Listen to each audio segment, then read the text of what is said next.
Hello, everyone. My name is Jessica Pratt, and I'm here today to talk to you more about BPD, or borderline personality disorder. Just a quick disclaimer. I am not a doctor. I am not a medical professional. So if you are experiencing a crisis or need more professional advice, please call 911 or seek attention from your therapist or an actual medical professional. All right. Today, I wanted to discuss, we've already been through what I feel BPD is. We've been over an overview.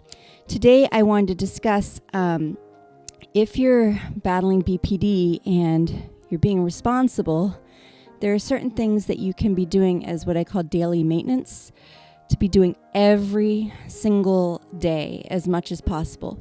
That is very different than, say, what to do when you're in the middle of an episode. This is hopefully going to prevent the episodes, or at least give you the tools and help you remember how when the episodes do strike, they're not so powerful, or maybe they don't come as frequently. Some of these are very, very common sense, but let's begin. The first one, of course, is good sleep. If you don't have good sleep, it's going to make life much, much, much harder. I know, quote unquote, typically functioning people who, if they don't sleep, they might as well have BPD. And they might as well just be junk. So for people with BPD, self-care, like good sleep, is critical. I'm going to add to that, again, like broader self-care. Make sure you're showering, you feel good about yourself. That's critical. A good diet, that goes without saying. If you're responsible, you're not going to overdo your caffeine. You're going to cut out things from your diet that you've noticed affect you badly. It takes a lot of self-awareness and self-discipline. So you're not going to gorge on the extra chocolate. You're not going to have alcohol if that doesn't work well with you. Again, the bottom line is we're responsible for our BPD, so we have to do everything we can in order to make sure we don't affect others. Exercise, of course, going to therapy, going to group, even when it's boring, or if you think you know it all, make yourself engage, make yourself be interested in what's going on. All right. The others are maybe not, the others that I would call good for daily maintenance are maybe not what people talk about as often. We'll start with the ones that are commonly known. Outside time, being outside, hopefully in nature, but if you live in the city, just getting out and getting some natural sunlight is really, really good for you. To try to make sure it's on your head right here, I find makes a huge difference, making sure it's contacting your skin. And let's see, journaling is very helpful. And also what I would recommend is going and daily looking up a video on YouTube. And if you find somebody you think is super helpful, again, I've mentioned I think his name is Dr. Fox. I got it wrong last time, but Dr. Fox. Brush up, anything motivating. I've lately been looking up videos just on the broad term of self-control. Whatever you think you need help with, find a quick video and look it up. Devote 5 minutes to it. If it's a longer video, try to devote 8 minutes to it and take it in chunks. But I find that's almost like going to group every single day and can be really helpful. Meditate. I am guilty of this as well, not setting aside the time to do this. I find that when I meditate daily, it will actually make the controlling of my thoughts harder at first. Actually, it seems to help, and then it seems to make things harder, and I have to get through that hump before it actually becomes helpful again. But I do know it is well worth it, and so meditate. Pray. That is something that's critical. Before you get out of bed, I would spend time praying. Again, all these little tools, like I say little, even though I feel very critical, like the sleep. It's nothing if we don't have that connection to God. Even if we're on severe sleep debt, we are still responsible for any episodes that occur. And so it's even more necessary that our connection to God be stronger. Therefore, praying is critical. Praying every day before you even get out of bed. Spend 10 minutes praying. Whenever you're throughout your day and you can remember to pray, pray. I know for technologically inclined people, there's apps that will like ring a bell to remind you to pray. But for other people who don't use that, it can be like, oh, whenever I pass a stoplight, I will pray. Or at certain times during the day, they'll pray. It shouldn't become an OCD thing, like you feel obligated. It should feel like this joyful moment that you remember that you're able to do that. And it will make a huge difference. Reading any inspirational literature, any kind of self-help books that you find are helpful to you, and I would again add are inspirational and positive. Of course, in addition to that, and on the side, I would say, even more importantly, the best self-help book in the world that I have found after all my years of struggle is the Bible. Read God's Word, and read it with an open mind and an open heart, because if you are just getting into it and you read it at first, there will probably be things that turn you off. Remember, it's you that are getting turned off. It's not necessarily a problem with the world. In fact, I'm going to say it's not a problem with the word. Did I say world? Anyway, it's not a problem with the word. It's something about seeing what it means to you that you're not getting quite right. At least that's what I've found. Read the Word, read the Bible every day. If you are really taking it seriously, I would try to start with the New Testament and work through that, and then go back and read the Old Testament in conjunction with rereading the New Testament and with an open heart. Then on the side, read any self-help books that you find inspirational and uplifting. They can even be fictional as long as they've got good themes and are in some way speaking to you and instructing you. I would also say surround yourself with positive influences and mentors. If you're not in a position where you feel strong enough to positively affect those who are not dealing as well as you, then don't be around them right then. Again, somebody who's undergoing an episode can easily trigger you. So if you don't feel strong enough to deal with that, don't be around that. And again, we've talked about what to do, like if you're in a car and you don't really have a choice, but as much as possible, surround yourself with people who will be understanding.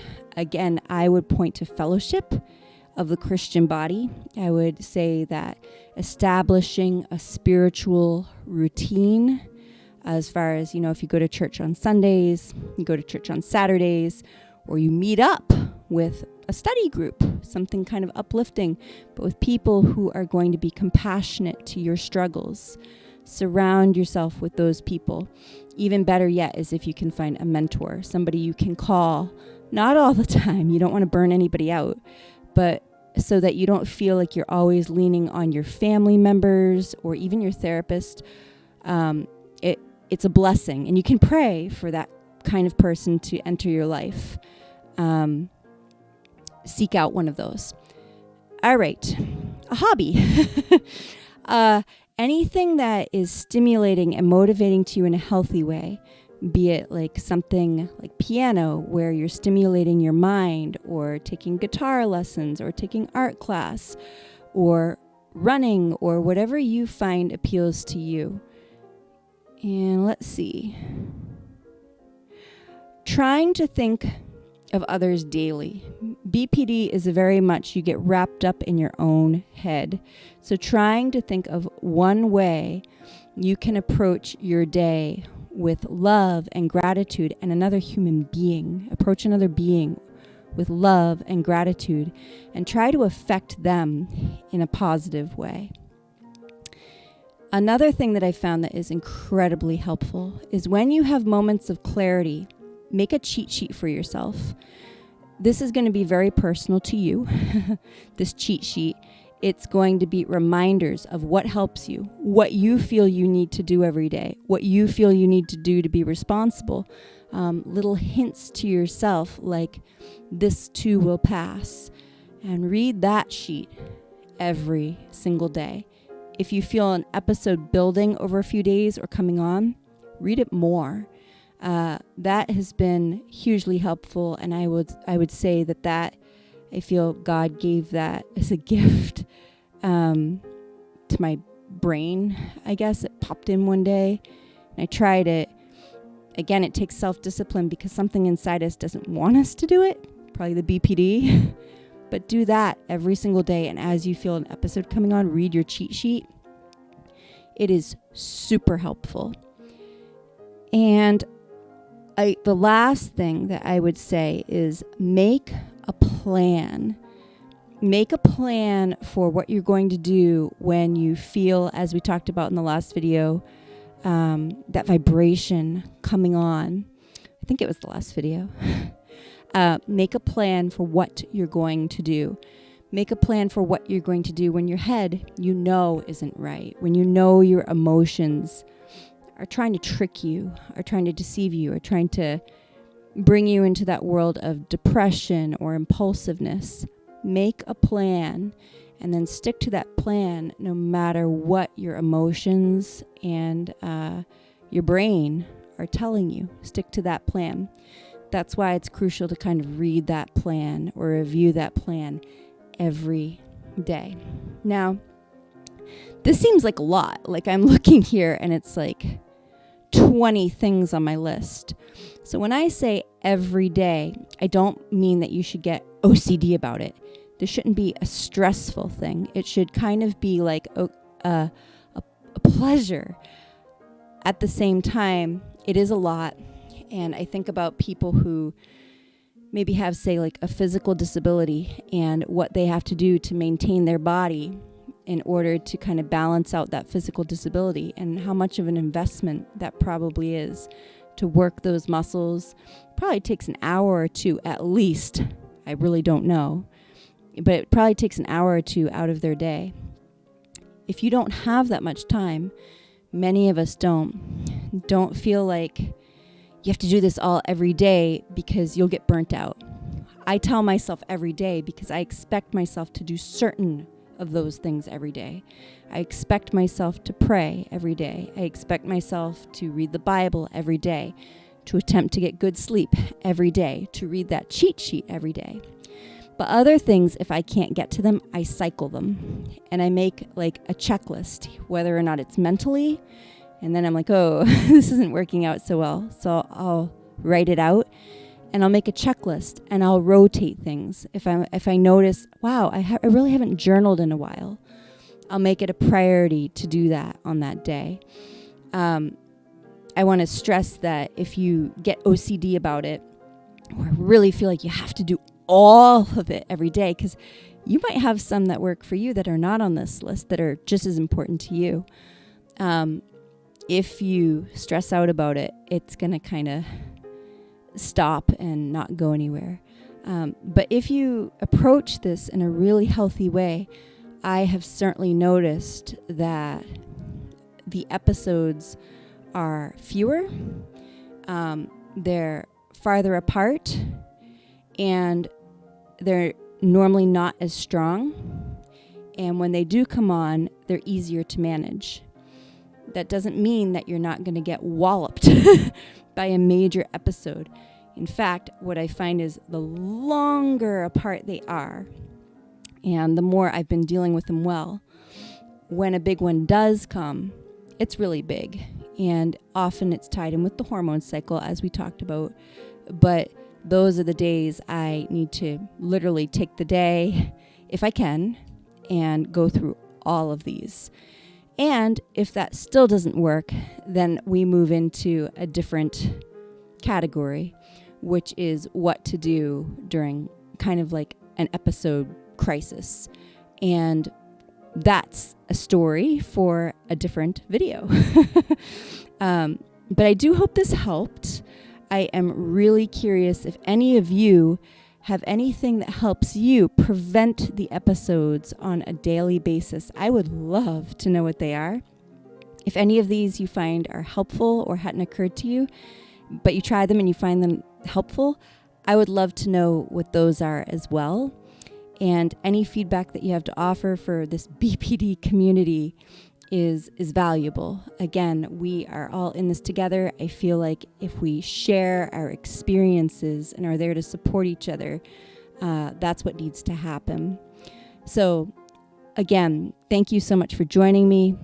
All praise and glory to God the Father, who holds our hand through this. He tells us what we need to do, each for ourselves individually. So keep praying, keep reading the Word, keep up your connection to God, and keep being responsible and don't give up. All right. Thank you so much for joining me, and I hope to see you next time. Bye-bye.